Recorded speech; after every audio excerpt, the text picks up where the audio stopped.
प्रभू येशू ख्रिस्ताच्या नावामध्ये सर्व बंधू भगिनींना सप्रेम सलाम. मी पास्टर विद्यासागर गायकवाड पुन्हा एक वार आज देवाचं वचन घेऊन आपल्यासमोर येण्याची ही संधी मला मिळाली. याबद्दल मी देवाचे सर्वप्रथम आभार मानतो. एका विषयाला आपण सुरुवात केली होती मागच्या संदेशापासून, आपल्या सर्वांच्या लक्षात असेलच. लाईफ आफ्टर डेथ ही ब्रदर डेव्हिड पॉसन यांनी जी संदेशाची शृंखला दिली होती त्याच्यावर आधारित हे मनन आहे आणि हा संदेशाचा दुसरा भाग आहे. एकंदर 6 संदेश त्यांनी दिले होते आणि म्हणून हा जो विषय आहे लाईफ आफ्टर डेथ, तर याची सुरुवात आपण मरणाची वास्तवता किंवा मरणाचे सत्य, द फॅक्ट ऑफ डेथ या पासून सुरुवात केली होती. आज त्याच्या पुढं आपण जाऊया आणि तोच विषय सुरू ठेवूया. आजचा हे जे मनन आहे हे विशेष रीतीने मरण आणि पुनरुत्थान यामधला जो काळ आहे यावर आधारित आहे. अतिशय महत्त्वाचा हा विषय असल्याकारणानं आपण प्रार्थनापूर्वक याच्यावर मनन करणार आहोत आणि आशा धरतो की ह्या वचनाचा आजच्या आपल्या सर्वांना विशेष रीतीने आध्यात्मिक फायदा होईल. मागच्या वेळेला जे वचन आपल्यासमोर आपण ठेवलं होतं तेच पुन्हा एक वार या वेळेला काढूया. लूका शुभवर्तमान याचा 16वा अध्याय आणि 19 पासून तर 31 ही वचनं आज आपण पाहणार आहोत. मागच्या वेळेला फक्त सुरुवातीची 4च वचने आपण पाहिली होती आणि त्याच्यावर मनन केलं त्याच्या अनुषंगाने. परंतु आज त्याच्या पुढची जी वचने आहेत ती देखील आपण वाचूया, म्हणजे आजचा जो विषय आहे हा आपल्याला समजण्यासाठी या शास्त्र भागाच्या आधारावर मदत होईल. लूका शुभवर्तमान याचा 16वा अध्याय आणि 19 पासून मी वाचतो. कोणी एक श्रीमंत मनुष्य होता. तो जांभळी व फार बारीक सुताची वस्त्रे घालीत असे आणि प्रतिदिवशी थाटामाटाने ख्यालीखुशाली करीत असे. त्याच्या दरवाजाजवळ लाजार नावाचा फोडांनी भरलेला एक दरिद्री टाकण्यात आला होता. त्या श्रीमंताच्या मेजावरून खाली पडेल त्यावर आपले पोट भरावे अशी त्याची इच्छा होती आणि कुत्री येऊन त्याचे पोट चाटीत असत. पुढे असे झाले की तो दरिद्री मेला आणि देवदूतांनी त्याला अब्रामाच्या उराजवळ नेऊन ठेवले. श्रीमंतही मेला व त्याला पुरिले. मग तो अधोलोकात यातना भोगीत असता त्याने आपली दृष्टी वर करून अब्राम व त्याच्या उराजवळ असलेला लाजार यास दुरून पाहिले. तेव्हा त्याने हाक मारून म्हटले, हे बापा अब्रामा, मजवर दया करून लाजाराला पाठव, यासाठी की त्याने आपल्या बोटाचे टोक पाण्यात बुचकळून माझी जीभ थंड करावी, कारण या जाळात मी क्लेश भोगीत आहे. अब्राम म्हणाला, मुला, तुला आपल्या आयुष्यात आपले सुख भरून मिळाले, तसे लाजाराला दुःख भरून मिळाले याची आठवण कर. आता ह्याला येथे समाधान मिळत आहे व तू क्लेश भोगीत आहेस. याशिवाय जे येथून तुम्हाकडे पार जाऊ पाहतात त्यास जाता येऊ नये व तिकडून कोणी आम्हाकडे येऊ नये, म्हणून आमच्या व तुमच्यामध्ये मोठा दरा स्थापिलेला आहे. मग तो म्हणाला, तर बापा, मी विनंती करतो त्याला माझ्या बापाच्या घरी पाठव, कारण मला 5 बंधू आहेत. त्यांनी तरी या यातनेच्या स्थळी येऊ नये म्हणून त्याने त्यास साक्ष द्यावी. अब्रामाने त्याला म्हटले, त्यांच्याजवळ मोशे व संदेष्टे आहेत, त्यांचे त्यांनी ऐकावे. तो म्हणाला, हे बापा अब्रामा, असे नाही. मेलेल्यामधून कोणी त्याचकडे गेला तर ते पश्चाताप करतील. तेव्हा त्याने त्याला म्हटले, जर ते मोशाचे व संदेष्ट्यांचे ऐकत नाहीत तर मेलेल्यामधूनही कोणी उठला तरी त्यांची खात्री होणार नाही. देव या वाचलेल्या वचनावर आशीर्वाद पाठवा. व्यक्ती जेव्हा मरण पावते तेव्हा नक्की काय होतं? What exactly happens to a person when he or she dies? काही गोष्टी ठळकरीतीने आपल्याला सांगता येतील. ज्या शारीरिक क्रिया आहेत त्या बंद पडतात. व्यक्ती जेव्हा मरण पावते तेव्हा तिच्या शारीरिक क्रिया बंद पडतात. उदाहरणार्थ, हृदय बंद पडतं, त्या व्यक्तीची पल्स बंद पडते, लागत नाही, श्वासोश्वास थांबतो आणि शरीराची हालचाल वगैरे ह्या गोष्टी थांबतात. परंतु जे वैद्यकीय तज्ज्ञ आहेत ते असं सांगतात की काही क्रिया शरीरामध्ये व्यक्ती मरण पावल्यानंतर देखील काही वेळ सुरू राहतात. उदाहरणार्थ, त्या व्यक्तीचे जे केस आहेत त्यांची वाढ सुरूच असते, परंतु काही वेळानंतर ते देखील थांबून जातं. आणखी काही शरीरामध्ये आतल्या ज्या क्रिया आहेत त्या थोडा वेळपर्यंत सुरू राहतात आणि नंतर मग सर्व काही बंद पडतं. जे आपलं हे शरीर आहे, ह्या शरीराची हीच अवस्था होणार आहे एक दिवस. मी जे हे शरीर आता वापरत आहे तुमच्याशी बोलण्यासाठी, हा संदेश देण्यासाठी, ह्या माझ्या शरीराची देखील एक दिवस हीच गत होणार आहे. सर्व काही शारीरिक क्रिया आहेत त्या बंद होतील मरणाच्या वेळेला. काही थोडा वेळपर्यंत त्याच्यानंतर सुरू राहतील, परंतु शेवटी सर्व काही शांत होणार आहे, बंद पडणार आहे. योबाने एक प्रश्न विचारलेला आहे 14व्या अध्याय आणि 14व्या वचनामध्ये. If a man dies will he live again. मराठीमध्ये असं म्हटलेलं आहे, मनुष्य मृत झाल्यावर पुन्हा जिवंत होईल काय? हा प्रश्न त्याने त्या ठिकाणी विचारलेला आहे. आता मनुष्य हा केवळ जर फिजिकलच आहे, फक्त शरीरच आहे, तर मग ह्याच्या आधी ज्या गोष्टी शरीराबद्दल सांगितलेल्या आहेत त्या होतील आणि मग सर्व काही त्या ठिकाणी संपुष्टात आलेलं आहे असं आपल्याला म्हणता येईल. If man is only a body, then what happens to that body is already told earlier. जर मनुष्य हा केवळ शरीरच आहे तर मग मरणाच्या वेळेला ह्या ज्या गोष्टी घडतात त्या घडल्यानंतर मनुष्य संपलेला आहे, संपुष्टात आलेला आहे असं आपल्याला म्हणता येईल. परंतु योबाने जो प्रश्न विचारलेला आहे त्याच्यामध्ये याच्या पुढं देखील एक विचार आहे. If a man dies will he live again. जर मनुष्य मृत होतो तर तो पुन्हा जिवंत होईल काय? या ठिकाणी फक्त शरीराबद्दल विचार नाही आहे.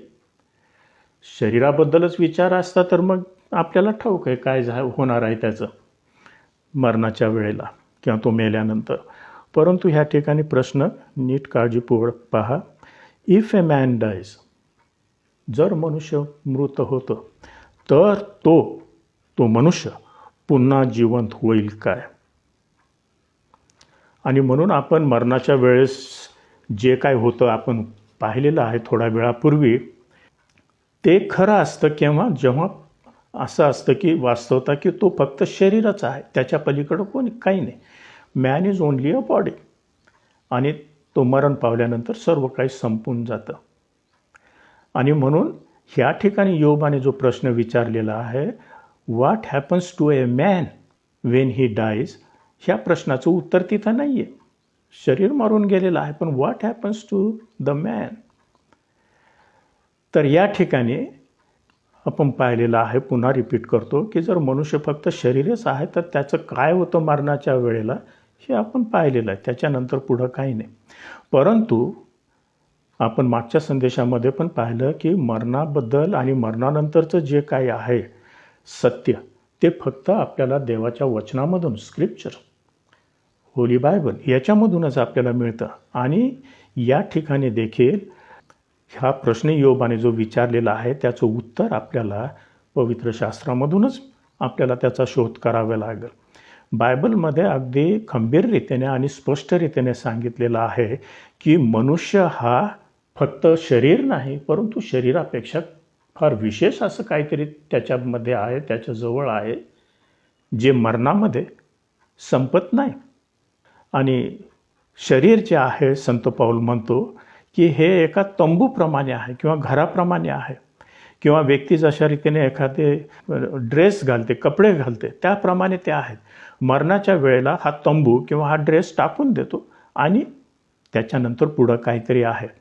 2 कोरिंथ 5:1 आणि 2 यामध्ये संत पाऊल असं म्हणतो, कारण आम्हास ठाऊक आहे की आमचे पृथ्वीवरील मंडपरूपी गृह मोडले तरी स्वर्गात आम्हाला देवापासून मिळालेले एक गृह आहे.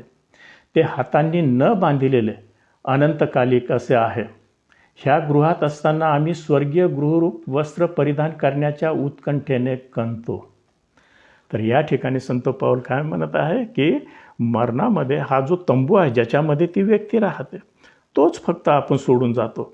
जे कपडे समजा आहेत जशा रीतीने आपण ते बदलतो तशा रीतीने मरण आहे असं संत पाऊल या ठिकाणी त्याचे रदगत त्याचे मनोगत व्यक्त करत आहेत, अर्थात पवित्र आत्म्याच्या प्रेरणेने.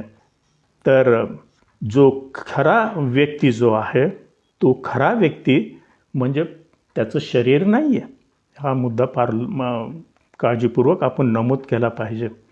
आपलं शरीर हे आपल्याशी कितीही निगडीत रीतीने जडलेलं असलं, त्याचा संबंध असला तरी शरीर हे आपलं खरं व्यक्ती नाही आहे, खरं व्यक्तिमत्व नाही आहे.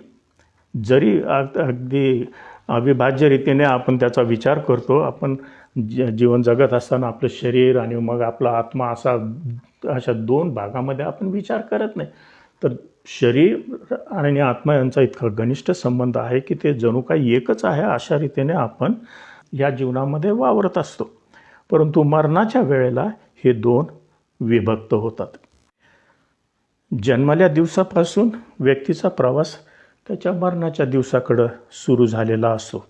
शरीर हे जशा रीतीने वय वाढत जातं तशा रीतीने ते खंगत जातं, झिजत जातं, जीर्ण होत जातं. याची आपल्या सर्वांना कल्पना आहे. तर याबद्दल संत पाऊल 2 करिंथ 4 आणि 16 काय म्हणतो हे आपण वाचूया. यास्तव आम्ही धैर्य सोडत नाही.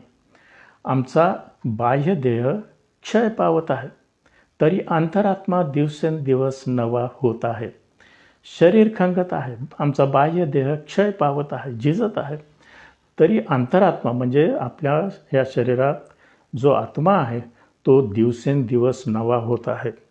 तो जुना होत नाही, तो जीर्ण होत नाही, असा ह्या ठिकाणी म्हणण्याचा उद्देश आहे संत पावलाचा.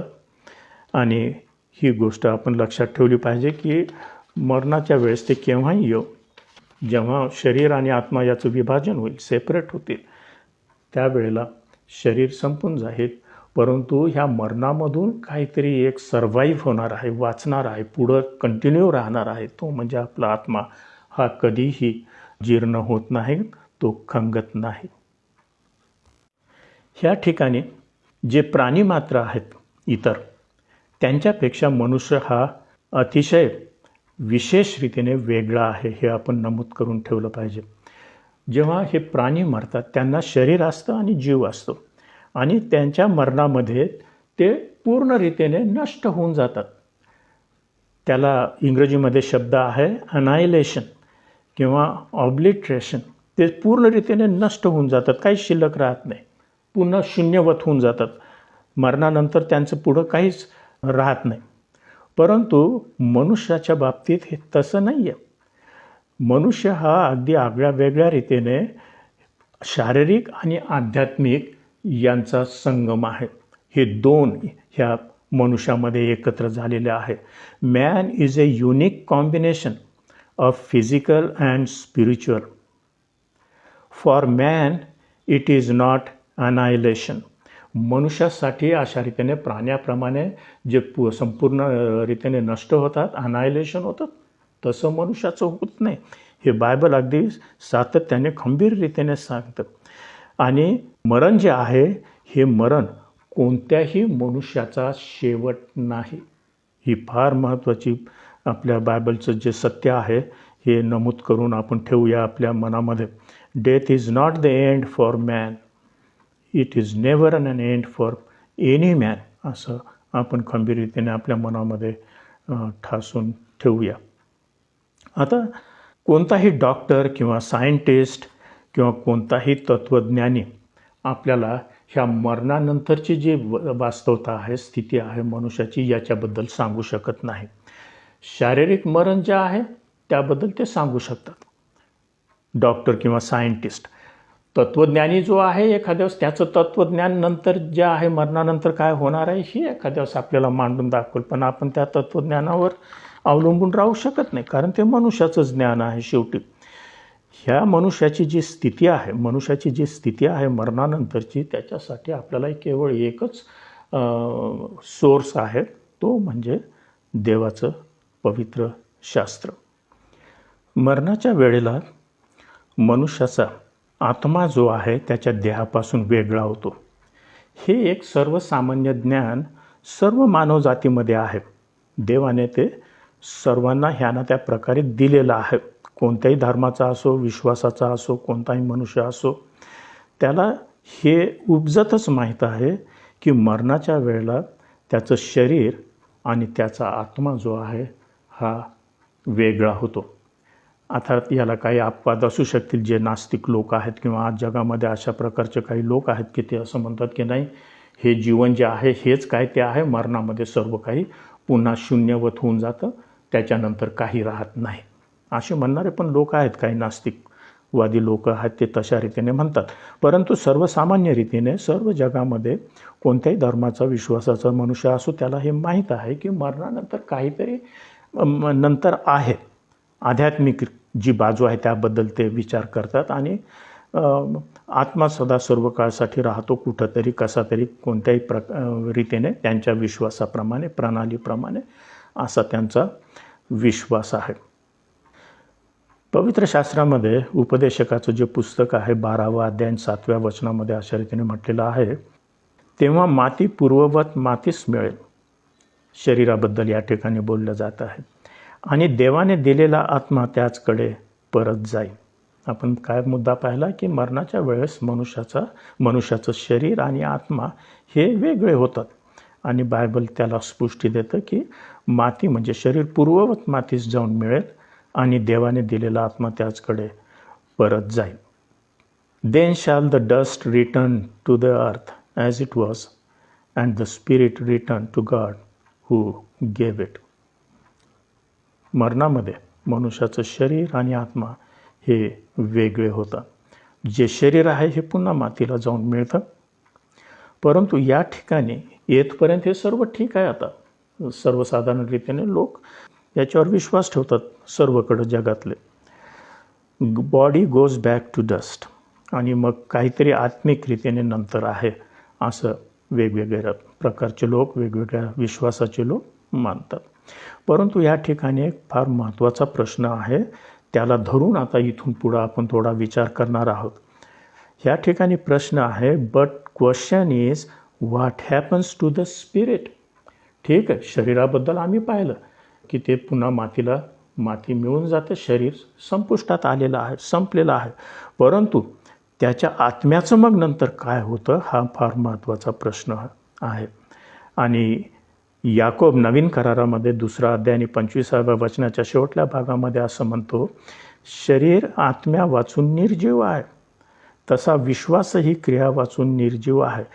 शरीर आता आत्मा नाही त्या ठिकाणी, ते निर्जीव झालेलं आहे, कामातून गेलेलं आहे, काही उपयोगाचं नाही, मातीला माती. जे लोक दफन करतात, मेलेल्या व्यक्तीला पुरतात, ते आपण म्हणतो मातीला माती. जे जाळून टाकतात ते म्हणतात राखेला राख, संपलं त्या ठिकाणी. परंतु या ठिकाणी जे मरणानंतर आहे, याकोबही त्याला पुष्टी देत आहे की जो आत्मा आहे तो आत्मा, त्याचं अस्तित्व आणि त्या मरणानंतर पण त्याचं अस्तित्व या ठिकाणी मान्य केलेलं आहे. आता आपला प्रभू येशू ख्रिस्त जेव्हा क्रूस खांबावर मरण पावला तेव्हा त्याने जे शेवटला उद्गार उच्चारला त्या ठिकाणी आपल्याला ठाऊक आहे. तो काय म्हणाला की हे पित्या, मी माझा आत्मा तुझ्या हाती सोपून देतो. फादर, इन टू दाय hands I commit my spirit. त्या ठिकाणी येशूने हे नाही म्हटलं की मी माझं शरीर तुझ्या हातामध्ये सोपून देतो पित्या, किंवा मी माझ्या स्वतःला तुझ्या हातामध्ये सोपून देतो. नाही, प्रभू येशूने फार काळजीपूर्वक शब्द वापरून ते सत्य पुन्हा त्या ठिकाणी त्याचं प्राण सोडताना देखील त्यांनी ते आपल्यासमोर ठेवलेलं आहे, उच्चारलेलं आहे. तो असं म्हणतो की मी माझा आत्मा, शरीर तर मरून जाणार होतं, परंतु तो येशू म्हणत आहे मी माझा आत्मा हे पित्या तुझ्या हातामध्ये सोपून देतो.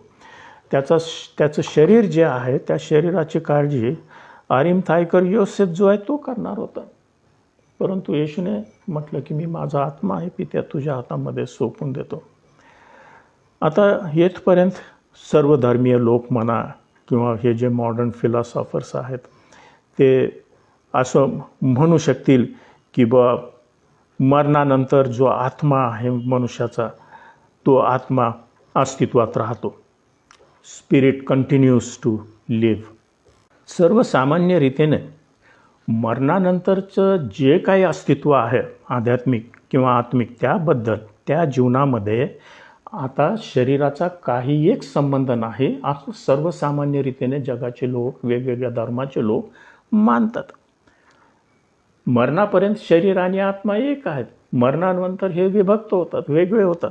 आणि मरणानंतरच्या जीवनाबद्दल जो काही त्यांचा विश्वास असेल, त्या विश्वासामध्ये आता शरीराला कुठं स्थान नाही आहे. त्या शरीराचा आता काही संबंध राहिलेला नाही. ते आता मातीला माती आणि राखेला राख अशा रीतीने झालेला आहे. परंतु नवीन करारामध्ये एक फार आश्चर्यकारक, एक स्टार्टलिंग स्टेटमेंट असं म्हटलेलं आहे इंग्रजीमध्ये, ते केलेलं आहे.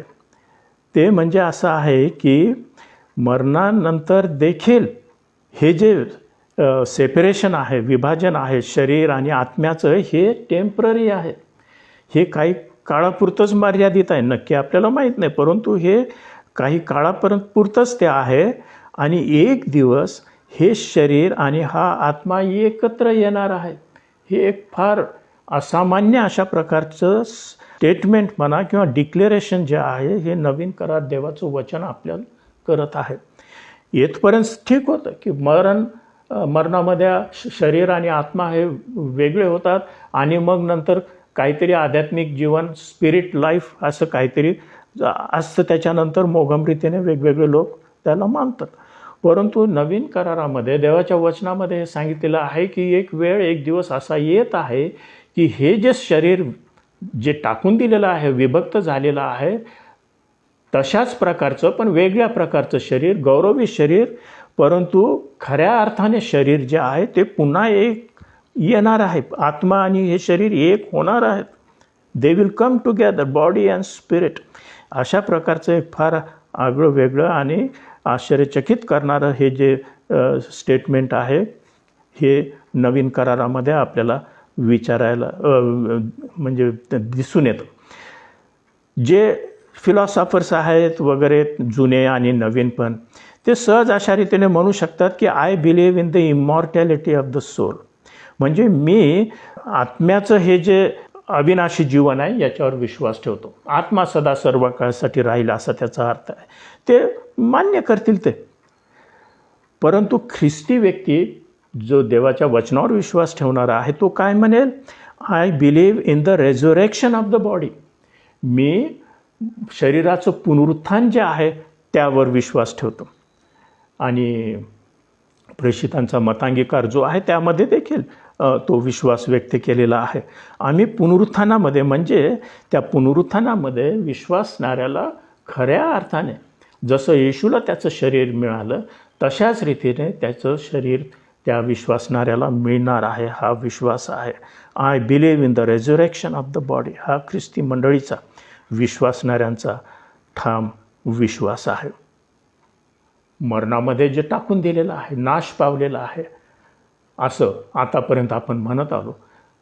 पवित्र शास्त्र आपल्याला सांगतं की ही बॉडी जी आहे, हे शरीर आणि आत्मा यांचं पुन्हा मिलन होणार आहे. ते पुन्हा एकत्र येणार आहे. नुसतं कुठंतरी अंतराळामध्ये एक प्रकारचं आत्मिक जीवन जे आहे, आत्म्याचं वेगवेगळ्या प्रकारच्या कल्पना आहेत, तसा विश्वास आपला नाही आहे प्रियांनो. तर प्रभू येशू ख्रिस्ताच्या पुनरुत्थानामध्ये मुळं आपल्याला एक दिवस अशा प्रकारचं एक वास्तविक खऱ्या अर्थाने जे शरीर आहे, पण गौरवी आहे. पूर्वीच्या शरीराला जे बंधनं होते, मर्यादा होत्या, त्या आता या शरीराला नाही आहेत. परंतु ते शरीर निश्चित आहे. जशा रीतीने प्रभू येशूला ते शरीर होतं, तो बंद, दरवाजे बंद असताना खोलीमध्ये आत जाऊ शकत होता, घरामध्ये जाऊ शकत होता. तशाच रीतीने आणि शिष्यांना तो म्हणू शकत होता की येऊन मला चाचपून पहा, तुमच्याजवळ काही खायला आहे ते मला द्या. ह्या शरीराच्या क्रिया आहेत. आणि अशा रीतीचं एक अद्भुत गौरवी शरीर आपण ज्याला म्हणतो, ते आपल्याला प्रभू येशू ख्रिस्ताच्या पुनरुत्थानामुळे मिळणार आहे. एखादी व्यक्ती मरण पावली आहे हे जेव्हा आपण म्हणतो, तेव्हा ते त्या व्यक्तीबद्दलचं शेवटलं किंवा फायनल स्टेटमेंट नाही. व्यक्ती मरण पावली आहे, शरीर आणि आत्मा हे वेगळे झालेले आहेत, परंतु ते त्या व्यक्तीबद्दलचं शेवटलं विधान नाही आहे. हे बायबल आपल्याला सातत्याने सांगतं. हे जे सेपरेशन आहे बॉडी आणि स्पिरिट यांचं, हे टेम्पररी आहे, परमनंट नाही आहे. ते नेहमीसाठी तसं नाही आहे. परंतु एक दिवस त्याचं शरीर आणि आत्मा हा पुन्हा एकत्र येणार आहे. हे बायबलचं सत्य आहे. आता हे जे आहे बायबलचं सत्य, याला जग वेड्यात काढतं. जग त्याला हसतं. त्याच्यावर जगाचा विश्वास नाही आहे. ते एवढं म्हणतील की बा ठीक आहे, मरणाच्या वेळेस त्याचं शरीर आणि आत्मा हे वेगळं होतात आणि मग आत्मा कुठंतरी नेहमीसाठी, सदा सर्व काळसाठी, अनंतकालसाठी कुठंतरी असतो. इथपर्यंत ते मानायला तयार आहेत. परंतु बायबलचं हे जे विधान आहे, हे जे सत्य आहे की बा एक दिवस हे शरीर आणि आत्मा एक होणार आहेत, यावर जगाचा विश्वास नाही आहे. हे आपल्याला फक्त बायबलमधून, देवाचं जे लिखित प्रगटीकरण आहे त्याच्यामधून आपल्याला हे सत्य समजतं. तर मग ह्या सत्यावर आपण का विश्वास ठेवतो? इतकं हे आगळं वेगळं आणि विचित्र वाटणारं विधान आहे की जे शरीर आपण स्वतः जाळून टाकतो, त्याला पुरून टाकतो, मातीला माती म्हणतो, ते शरीर पुन्हा एकदा आत्म्याने भरल्या जाणार आहे. एखाद्या वेळेस ते तसं म्हणणं योग्य नाही, परंतु शरीर आणि आत्मा हे पुन्हा एक होणार आहेत. हे जे विधान आहे हे अतिशय जगाच्या दृष्टीने हे विचित्र आहे. त्यांना ते पटत नाही.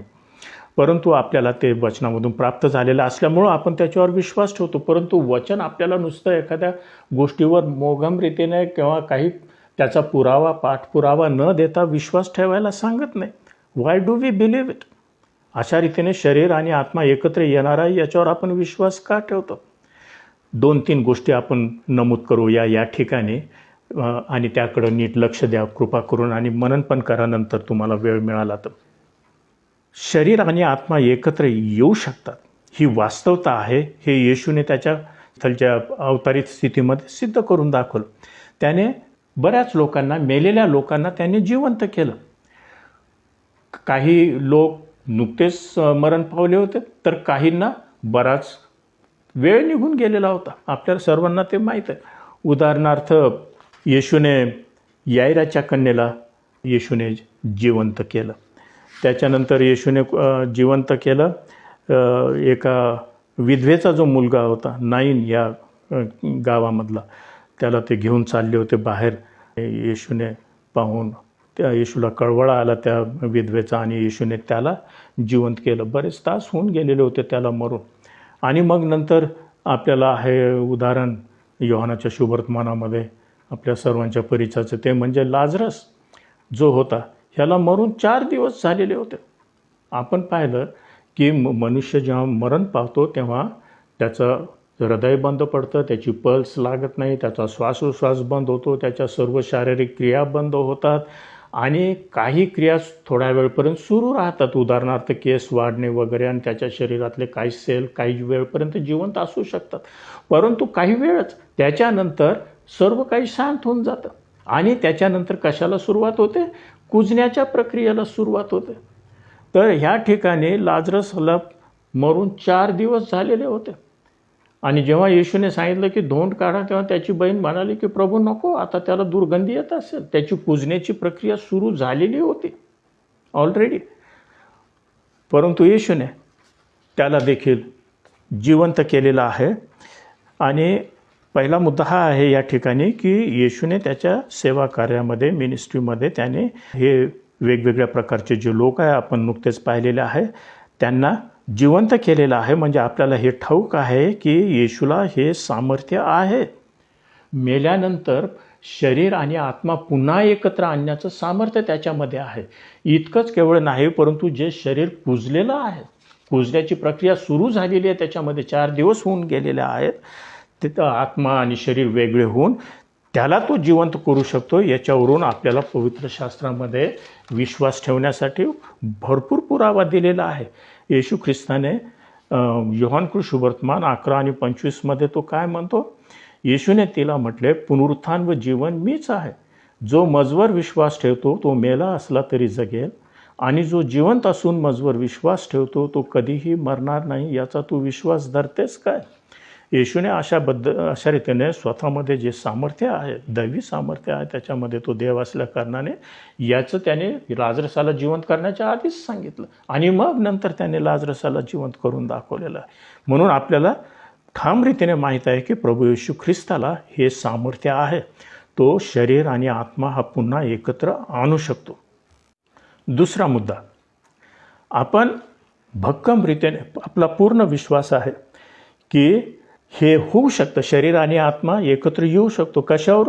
प्रभू येशू ख्रिस्ताचं स्वतःचंच उदाहरण घ्या. या ठिकाणी त्याने अनेकदा भाकितं केले. शुभवर्तमानामध्ये आपण वाचतो की मी यरुशलेमात गेल्यानंतर मला छळणार आहे तिथं आणि क्रूस खांबावर खेळणार आहेत, परंतु मी तिसऱ्या दिवशी पुन्हा उठणार आहे. आणि त्याने तसं करून दाखवलं. त्याचं स्वतःचं शरीर आणि आत्मा हे वेगळे झालेले असताना, 3 दिवस झालेले असताना देखील नंतर हे दोन पुन्हा त्याने एकत्र आणलेलं आहे. ती ऑथॉरिटी, ते दैवी सामर्थ्य येशूमध्ये होतं. अशा रीतीने येशूचं स्वतःचं पुनरुत्थान जे आहे हे देखील भक्कम ह्या सिद्धांताला पुष्टी देणारा आहे. कोणता सिद्धांत? की शरीर आणि आत्मा हा एकत्र येऊ शकतो, ते सामर्थ्य देवामध्ये आहे. आणि इतकं असताना देखील दुःखाने हे म्हणावं लागतं की आज मंडळांमधून पुष्कळ लोक आहेत की ह्या अशा रीतीने हा शरीर आणि आत्मा एकत्र येऊ शकतो असं त्यांना वाटत नाही, त्याच्यावर त्यांचा तितका विश्वास नाही. पुष्कळशा आहेत मोगम रीतीने म्हणत, पण ते तितका गंभीर रीतीने ते घेत नाहीत किंवा तितका ठाम रीतीने त्याच्यावर विश्वास नाही. तिसरी गोष्ट याला धरूनच आहे, ती म्हणजे प्रभू येशूचं पुनरुत्थान झाल्यानंतर जी स्थिती आहे त्याकडं आपण पाहूया. प्रभू येशू ख्रिस्ताचं पुनरुत्थान झालं, मरणामधून तू जिवंत झाला म्हणजे नुसता एक आत्मा म्हणून असा होता का? पवित्र शास्त्र आपल्याला तसं सांगत नाही. परंतु येशूची ही इच्छा होती की त्याच्या शिष्यांनी तो खरोखर मरणातून उठलेला आहे, त्याचं शरीर हे अगदी वास्तव आहे, खरं आहे, त्यांच्या शरीरासारखंच, म्हणजे ज्याला आपण स्पर्श करू शकतो, हा विश्वास त्यांना त्यांच्यामध्ये यावा, ही येशूची इच्छा होती.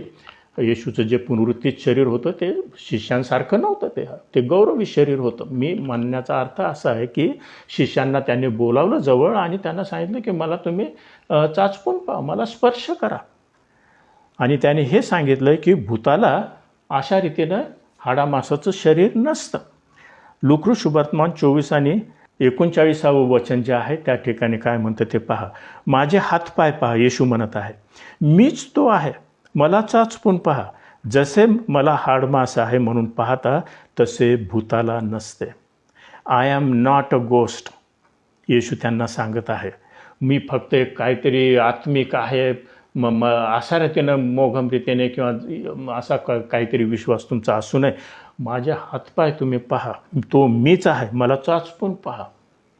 आणि अशा रीतीने येशूने त्यांच्या मनातली जर काही शंका असेल की बा तू काहीतरी एक आत्मिक आहे किंवा काही एक भूतासारखं एक काहीतरी अस्तित्व आहे, येशूने ते त्यांच्या मनातून पूर्ण रीतीने काढलं. अशा रीतीने त्यांना आमंत्रण देऊन की तुम्ही मला चाचपून पहा. तर अशा रीतीने येशूने त्याच्या पुनरुत्थानामध्ये आणि त्याच्या पुनरुत्थानामध्ये त्याला जे शरीर मिळलं त्याच्यावरून अशा रीतीने हे होऊ शकतं. It is possible for the body and spirit to come together.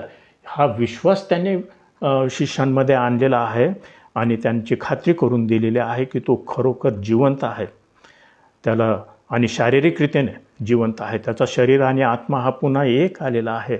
अशा रीतीने त्याची खात्री येशू त्या ठिकाणी करून देत आहे.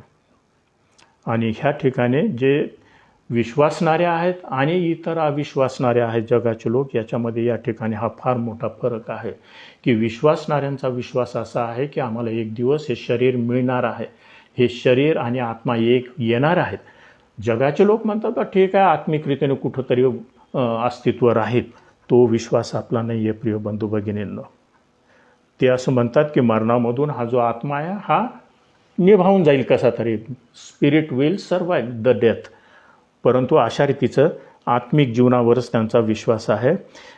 ख्रिस्ती लोकांचा विश्वास आहे वचनाप्रमाणे की अशा रीतीने मरणानंतर आत्मा वेगळा झाल्यानंतर ते सदा सर्व काळसाठी त्या आत्म्यामध्ये राहणार नाही आहे. काही काळ ते राहतील. येशू ख्रिस्तासाठी फक्त हा 3 दिवसाचा काळ होता. परंतु विश्वासणारे जेव्हा मरण पावतात अधिक तो प्रदीर्घ काळ असू शकेल. परंतु एक दिवस येणार आहे की त्या दिवशी हे शरीर आणि हा आत्मा जो आहे हा एक होणार आहे. ते पुन्हा एकत्र येणार आहे. मरणानंतर जर फक्त आत्मिकच जीवन आहे, फक्त आत्मा म्हणूनच जर अस्तित्व आहे, तर मग येशूने योहानाच्या 14व्या अध्यायामध्ये असं म्हटलं नसतं की मी तुम्हासाठी जागा तयार करावयास जातो. जागेची गरज कोणाला आहे? शरीराला आहे. Body needs a place. मी तुमच्यासाठी जागा तयार करावयास जातो. I am going to prepare a place. जर नुसतं आत्मिक जीवन आहे प्रिय बंधूंनो, डेव्हिड पॉसन हा मुद्दा फार स्पष्ट करतात आणि ठासून सांगतात की फक्त जर आत्मा आहे तर त्या आत्म्याला जागेची गरज नाही आहे. आत्म्याला कोणतीही जागा लागत नाही आहे. जागेशिवाय तो आत्मा असू शकतो. परंतु जर शरीर आहे तर मग जागेची गरज आहे. आणि येशूने सांगितलं की मी तुमच्यासाठी जागा तयार करावयास जातो. फार महत्त्वाचा मुद्दा आहे आणि वचनाचं हे सत्य आहे. फक्त कुठंतरी अधांतरी अशा रीतीने मी फिरत राहीन आत्म्याच्या स्वरूपामध्ये, ते चित्र बायबलमध्ये दिलेलं नाही आहे अजिबात. तरी जशा रीतीने शरीराला जागेची गरज आहे, येशू सांगतो की तुम्हाला एक दिवस ते शरीर प्राप्त होणार आहे आणि म्हणून मी तुमच्यासाठी जागा तयार करावयास जात आहे.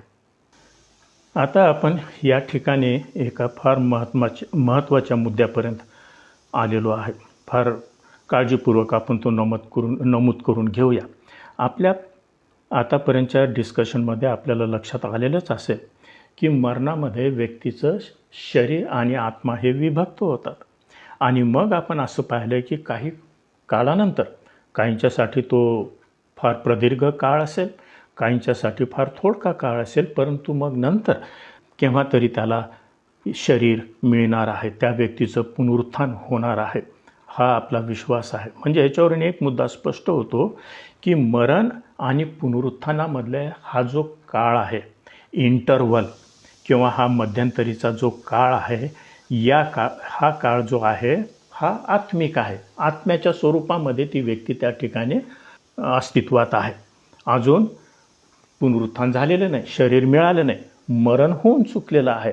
हा आत्म्याच्या स्वरूपामध्ये ती व्यक्ती अस्तित्वात आहे. हा मुद्दा फार महत्त्वाचा आहे. कोणतीही व्यक्ती मेल्यानंतर ताबडतोब स्वर्गात किंवा नरकात जात नाही. तशा रीतीचं बोलणं हे फार चुकीचं आहे. शास्त्राला धरून ते नाही आहे. हा मुद्दा आपण लक्षामध्ये ठेवूया.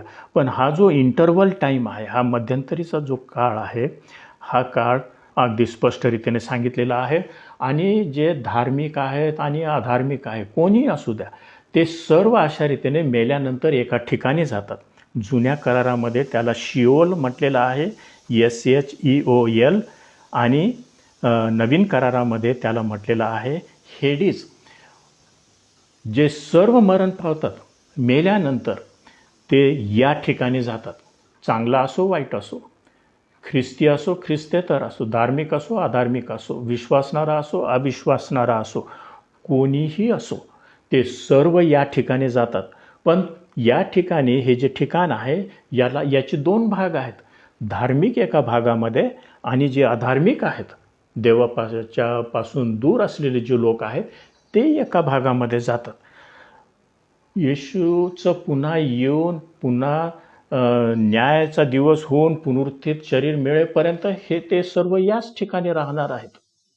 आणि याच्याबद्दल आपण नंतरच्या संदेशामध्ये अधिक स्पष्टीकरण पाहूया. परंतु सध्या इतकेच आपण एक नमूद करून ठेवूया की मेलेले जे सर्व आहेत ते अशा रीतीने ह्या ठिकाणी जातात.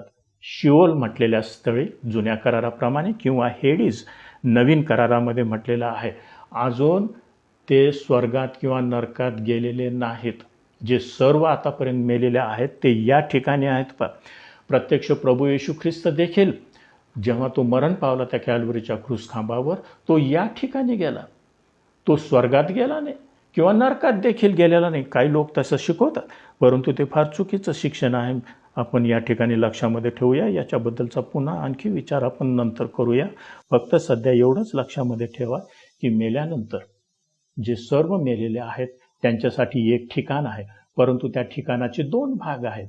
धार्मिक एका ठिकाणामध्ये आणि अधार्मिक जे आहे ते एका ठिकाणामध्ये जातील. आणि त्याच्याबद्दलचं आपण जे स्पष्टीकरण आहे ते आपण नंतरच्या संदेशामध्ये ऐकणार आहोत. आणि माझी खात्री आहे की आतापर्यंत ज्या गोष्टी आपण पाहिलेल्या आहेत त्यावर तुम्ही ह्या मध्यंतरीच्या काळामध्ये काही दिवसामध्ये विचार कराल आणि शास्त्राप्रमाणे त्या समजून घेण्याचा आपण प्रयत्न कराल अशी मी प्रभूमध्ये आशा बाळगतो. वेळ झालेला आहे. मी याच ठिकाणी हे बंद करतो या ठिकाणी आपला विषय, परंतु पुढच्या संदेशामध्ये हा विषय चालू राहील. देव तुम्हा सर्वांना आशीर्वाद देवा. आपण प्रार्थना करू. हे आमच्या सर्व समर्थ प्रेमळ पित्या प्रभुदेवा परमेश्वरा, तुझ्या अद्भुत आणि सत्य वचनाबद्दल आम्ही तुझे आभार मानतो. तुझ्या वचनाच्या सत्याबद्दल, शिक्षणाबद्दल आम्ही आभार मानतो प्रभू. जर हे वचन आम्ही नीट रीतीने समजून घेतलं तर कितीतरी आमच्या मनातला, विचारातला गोंधळ शांत होईल. आणि म्हणून प्रभू या दिवसामध्ये जेव्हा खूप खोटे संदेष्टे आहेत, शिक्षक आहेत, वेगवेगळ्या प्रकारचे लोक वेगवेगळं शिक्षण घेऊन येत आहेत, अशा ह्या काळामध्ये प्रभू तुझ्या वचनाला धरून राहण्यासाठी, त्या वचनाच्या सत्यामध्ये राहण्यासाठी, ते समजून घेण्यासाठी आणि इतरांना ते समजून सांगण्यासाठी तू आमचं सहाय्य कर अशी आम्ही तुला विनंती करतो. जे सर्व ऐकणारे बंधू भगिनी आहेत प्रभू, यांना आम्ही तुझ्या हातामध्ये सोपून देतो. या गंभीर गोष्टी पाहत असताना प्रभू आमच्या स्वतःचं आत्मपरीक्षण करण्याची देखील तू आम्हाला बुद्धी दे प्रभू. पवित्र आत्म्याद्वारे सहाय्य कर अशी आम्ही तुला विनंती करतो. हा जो काळ तू आम्हाला दिलेला आहे प्रभू आता कृपेचा, ह्या कृपेच्या काळामध्येच आम्ही मरणानंतर आमचं ठिकाण कुठं आहे हे निश्चित होणार आहे. याचा गंभीरतेने विचार करण्यासाठी तू आमचं सहाय्य कर. सर्व फसवे विचार आणि तत्त्वज्ञान प्रभू आणि खोटं शिक्षण यापासून तू रक्षण कर. आणि प्रभू खऱ्या रीतीने तुझ्याजवळ येऊन प्रामाणिक रीतीने प्रभू आमची आध्यात्मिक स्थिती वैयक्तिक रीतीने समजून घेण्यासाठी तू सहाय्य कर. केवळ आम्ही मंडळीचे सभासद आहोत, काही चांगल्या गोष्टी करतो, वचन वाचतो, प्रार्थना करतो वगैरे, ह्या जरी चांगल्या गोष्टी आहेत प्रभू, परंतु याच्याही पलीकडं खरोखर रीतीने प्रभू आमचा नवीन जन्म झालेला आहे काय? आम्ही आज वचनाच्या प्रकाशामध्ये चालणारे विश्वासी आहोत काय? की जगाशी कुठंतरी हातमिळवणी केलेली आहे, काहीतरी जीवनातले कुठंतरी काहीतरी कप्पे आहेत, जागा आहे जिथं प्रभू अजून दुष्टता आहे, पाप आहे. प्रभू हे केवळ तूच आम्हाला सांगू शकतोस पवित्र आत्म्याद्वारे. आणि तशा रीतीने तुझ्यासमोर प्रामाणिक आणि उघड रीतीने येण्यासाठी तू आमचं सहाय्य कर, आमचं रक्षण कर प्रभू. या बाबतीमध्ये या ठिकाणी सर्व खोट्या सिद्धांतापासून सर्व बंधू भगिनींना आम्ही तुझ्या हातामध्ये सोपून ही प्रार्थना येशूच्या नावाने करतो म्हणून तो ऐक. आमेन. आमेन.